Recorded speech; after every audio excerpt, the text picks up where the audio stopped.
如果蕴具的我不存在，相续的我也不存在，那么谁在感受这一痛苦呢？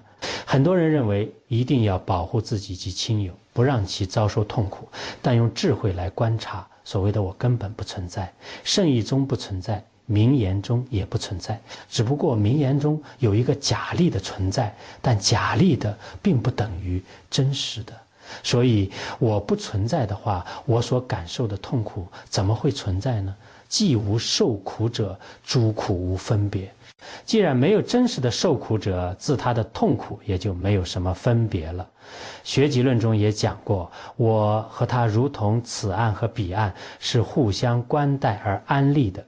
在河的这边，可以说这是此岸，那是彼岸，而坐船到了那边，角度就换过来了。同样，我们现在认为这是我，但学习到了一定的境界，根本不会觉得蕴具是自己，反而会把别人当作自己。